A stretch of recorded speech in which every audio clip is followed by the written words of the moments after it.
What's up, YouTube? Tim Roos here. With the Ogre 2 out now, which is terrible, by the way. But with the Ogre 2 out now, it of course does star one of the best actresses of all time, in my opinion, Charlize Theron, who I've always adored her. Like, who doesn't love Charlize Theron? She has some great stuff under her belt. So here are my official top 10 favorite Charlize Theron movies. Is it Theron? Theron? I think I always butcher her last name, but anyway, here is my official top 10. Number 10 is a movie that not many people probably will have on their list, but it's a movie titled Trapped. Trapped stars the likes of Charlize Theron, Kevin Bacon, you had Courtney Love, a very young Dakota Fanning, I almost said Dakota Johnson.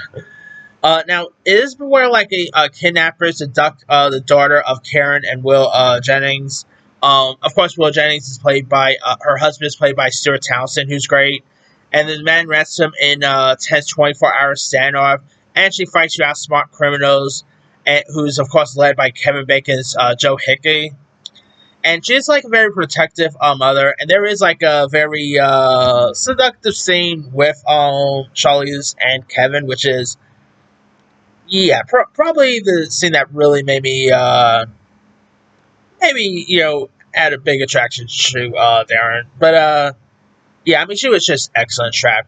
Kevin Bacon as a villain in this, probably one of his most intense, scariest roles in my opinion. It's a really decent film if you guys haven't seen it. Alright. Coming in at number 9 is Hancock. Of course, this is the Will Smith movie starring John Hancock, who's of course this drunken, superpowered anti-hero who lives here. You had like Charlize Theron, who plays Mary Embry, who's of course Jason Bateman's enigmatic wife, with secret tied to Hancock's origin here. And of course, this was actually a little bit of a reunion with Will Smith and Charlize Theron, because they were both also in The Legend of Bagger Vance, years prior. I probably should have had that on my list, but it's not like my favorite of hers, to be honest. Yeah. But hey, Hancock is still great. It is a lot of fun. Will Smith, before he did the whole slapping Chris Rock stuff, is so good in this, man. Of course, Jason Bateman, Eddie Monson was also good in this. Charlize really had good chemistry with Will Smith here. It's a really decent, solid film worth giving a go. Alright. Coming in at number 8 is Atomic Blonde. Of course, the David Leitch directed movie starring Charlize Theron, John Goodman, Sofia Boutella. Probably one of the best scenes in this movie does involve Charlize Theron and Sofia Boutella. Yeah, if you know what I'm talking about, if you've seen the film. But yeah, Atomic Blonde is a lot of fun, though. Of course, if you guys don't know much about the story for this, it got released all the way back in 2017, starring Charlize Theron, who plays MI6 agent Lorraine Broughton, who is sent to recover a list of double agents during the Cold War's final days. And she's like a very stylish, lethal spy with combat skills, and she is awesome in this. I mean, where's my sequel to this? Like, they've been talking about doing a sequel to this since the first film got released. Never done a sequel yet, so it's very odd, but. So, Atomic Blonde is great. A lot of fun. Check out Charlize. James McAvoy is good in this.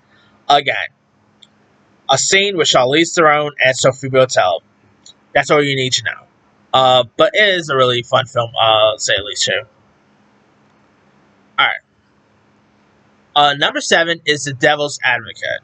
Of course, it stars Keanu Reeves, Al Pacino, Darren. It's about a young lawyer, Kevin Lomax, who is recruited by a powerful New York law firm run by John Milton.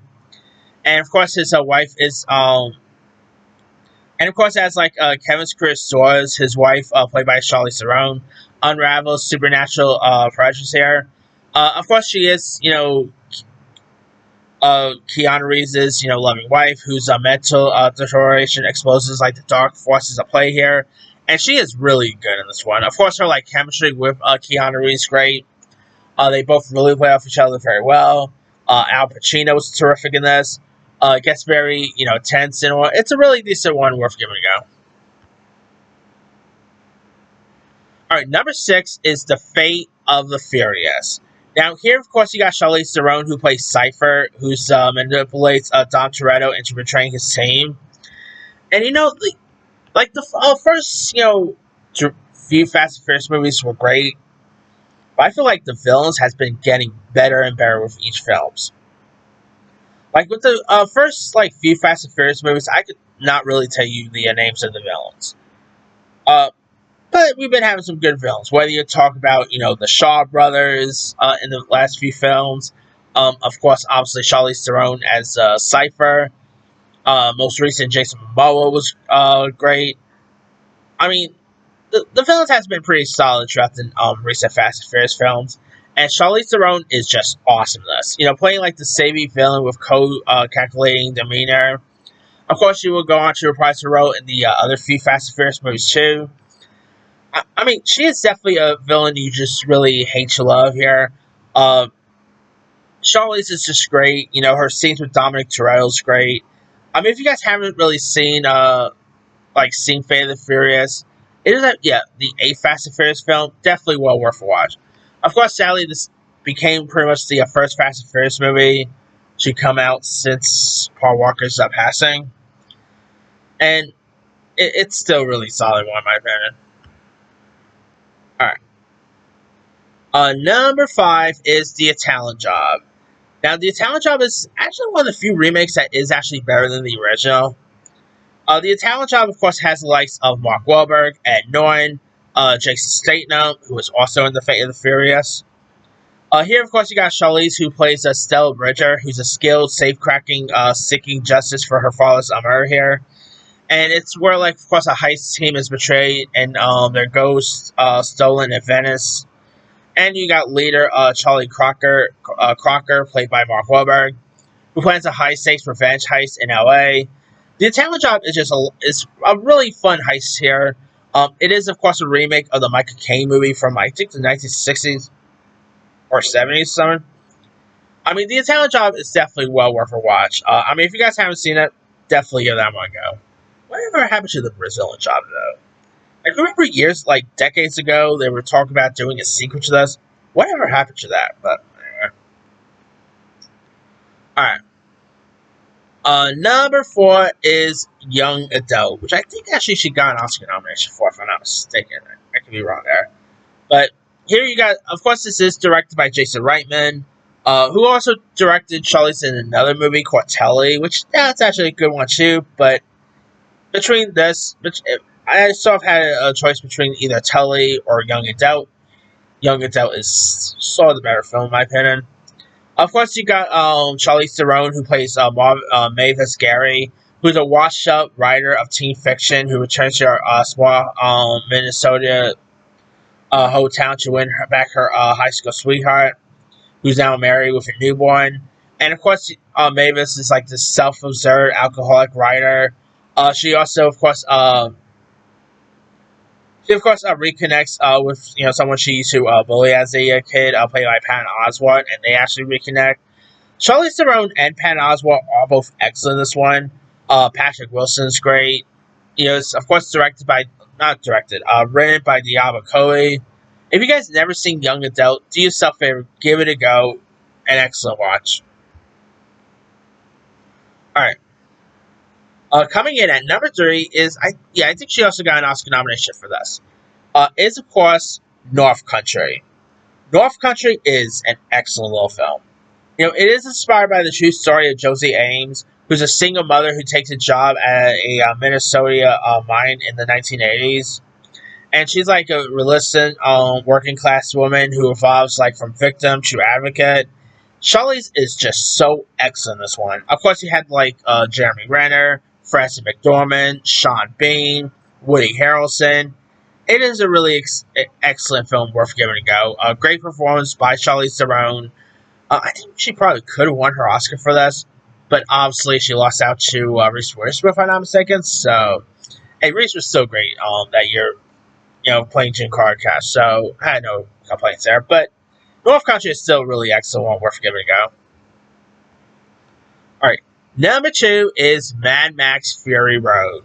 Now, of course, we just had the recent Mad Max movie that did not have Charlize Theron in it. Instead, it had Anya Joy, which actually wasn't so bad, to be honest. Yeah. But Mad Max Fury Road, though, is on the next level. Definitely one of the best out of the Mad Max franchise sequels, in my opinion. The first, the first will always be the great. This would definitely be the second great. Of course, Charlize Theron as Furiosa, who's a fierce one-armed warrior with a shaved head here. I mean, there was actually talks that she could have gotten an Oscar nomination for this, which you know what, I wouldn't mind it. Definitely deserves some sort of Oscar love. She was really excellent in this one. Of course, Tom. I mean, despite the movie being called Mad Max Fury Road, she was actually more of the star in this movie than Tom Hardy's Max character. How on earth was this one not called Furiosa instead? But still, I mean, who knows if we're ever going to get to see her as Furiosa again, especially after the failure that was Furiosa Mad Max Saga. But yeah, Charlize Theron just was on the next level excellent in this movie here. Alright. And the best film of hers, in my opinion, is the one that actually did win her an Oscar, and that is Monster. Monster is, of course, based on Elaine Wuornos, who's, of course, this woman who becomes a serial killer, and the film explores her troubled life, abusive past, a relationship with Christina Ricci's Selby Waugh, and she, of course, descends into violence here. I mean, she's very deeply damaged, volatile woman, driven to murder, right, and stuff. And you also had Bruce Dern, Christina Ricci, but Charlize Theron was unrecognizable in this one. I mean, she is one of the most gorgeous women in the entertainment, and holy cow, they really made her not gorgeous in this one. The makeup they used on her was terrific.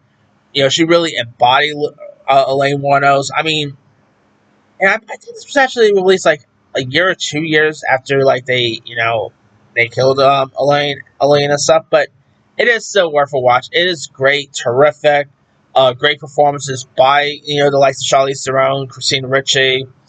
I mean, if you guys haven't seen Monster, do yourself a favor, give it a go. Well worth a watch. But that's pretty much it there. Here is, of course, my quick rundown. 10, Trap. 9, Hancock. 8, Atomic Blonde. 7, The Devil's Advocate. 6, The Fate of the Furious. 5, The Italian Job. 4, Young Adult. 3, North Country. 2, Mad Max Fury Road. And number 1, Monster. Now, there's other ones I probably could have added. Most recent, Tully, the other Jason Reitman film that she was in. That's a pretty good one. Definitely not Dark Places. That was pretty terrible. The Road will definitely be in my honorable mention. Let me see some other stuff she has here. I'm not really going to obviously include Doctor Strange Multiverse Madness because she was only in that towards the end. She, of course, played Megyn Kelly in Bombshell. She was really good in that, actually. The Addams Family. The first Old Guard she was great in. That Netflix movie she did, the fantasy one, The School for Good and Evil, that was actually not so bad. One better than it has any intention of being, to be honest, yeah. 2 Days in the Valley, That Thing You Do. Oh yeah, she was in a Children's Corn movie. Oh, cool. Trial and Error, Mighty Joe Young's a good one. Reindeer Games, The Yards, Man of Honor. Waking Up in Reno. I mean, she's definitely not Eon Flux. Who remembers Eon Flux? That is one of the worst things to ever come out. Probably her worst film. Dark Places. If I have to say what her worst movies is, it'll probably be Dark Places and Eon Flux. Those are definitely her 2 worst she's ever done. I mean, hey, she may be an Oscar winner, but she has had some stickers too. She was also in Prometheus. I forgot about that one. I was actually big with Prometheus. Alien Covenant was actually better in my opinion, but that's just me. Anyway, speaking of Keanu Reeves, she was in Sweet November. That's a pretty good one too. I mean, she's done some really good stuff over the years. Anyway, let me let you guys. What are some of your favorite Charlize Theron movies? Drop comments below. Don't forget to like, subscribe, hit that bell for notification. This is Timmy signing out.